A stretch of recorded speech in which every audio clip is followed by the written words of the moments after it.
Hey guys, I'm back here again. Got another quick video here for you today, guys. This will be the final video here for the Montgomery Ward's 1970s rototiller. Finally got all the parts in over here. We got the second, or I should say the actual third cable.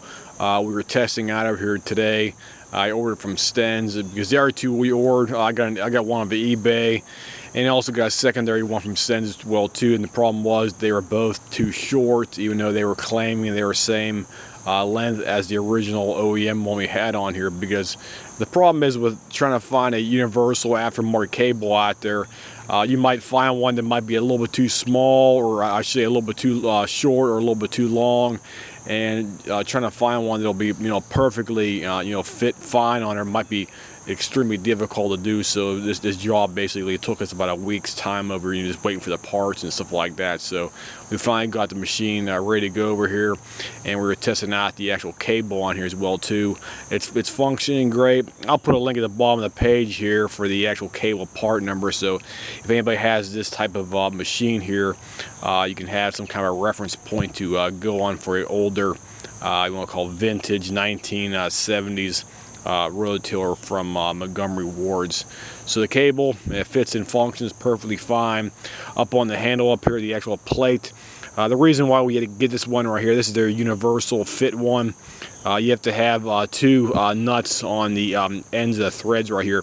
You have a nut up on top, and you also have a nut on the bottom here as well too. Let me show you that here. So you got the two locking nuts on this one right here, so everything looks good.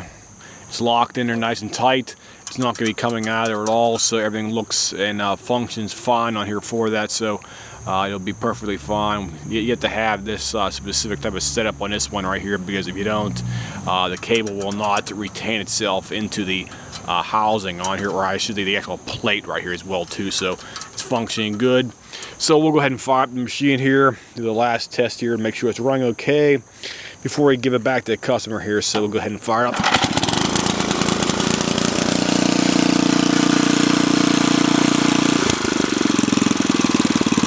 And there's low speed idle.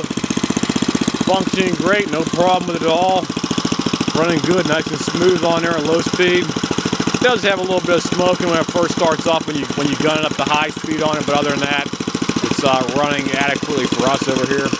We'll go ahead and gun it up here.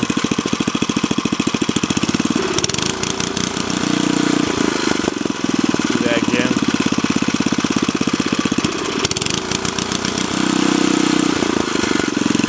Running good though. I got no complaints about it. So it's idling good.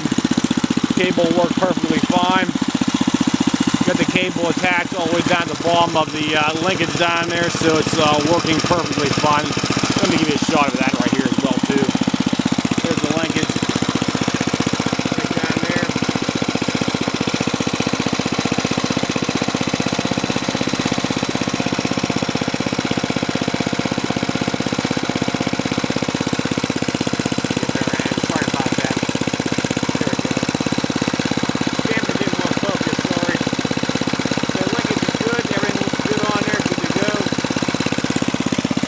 Gun it up here one more time.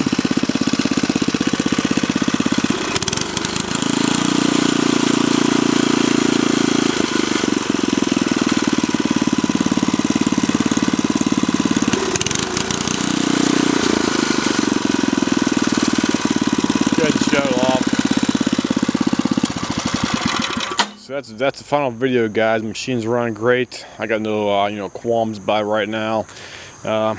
Ready to go back to the customer. Hopefully they're satisfied, because the customer brought us to us because they were giving it to us by, I think, their grandfather, but the grandfather passed away, and they were going through the guy's barn or shed or something like that, and they found this machine in like still okay shape.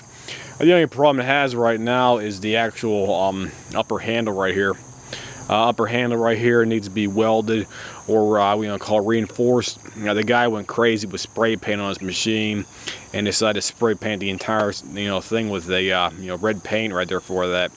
And this area right here is starting to crack up here, and this whole thing needs to be reinforced on both sides right here, where it connects to the handle up here, because if this is not reinforced, it's going to eventually crack and break right here for that. Other than that, everything else looks okay on the machine. Belts work fine. We showed you that in the last video. It's basically good to go. Just got that one problem, the welding job done on the handle. So we'll give you this last shot of the tag right here. Good old Montgomery Ward's is no longer business. Here you go. Let me get a better shot here for you guys right there. Good old Montgomery Ward's. Model number GIL 1565. I think it's an F as in Frank, and serial number 47X87799. I believe it may have been made by Gilson, because the model number starts with Gil, so it might be a Gilson machine out there for that. So that's everything about the machine here, guys. So feel free to drop me a message here if you have any questions about this machine here, and I'll try to answer anything I possibly can about it, guys. So I'll see you and have a nice day.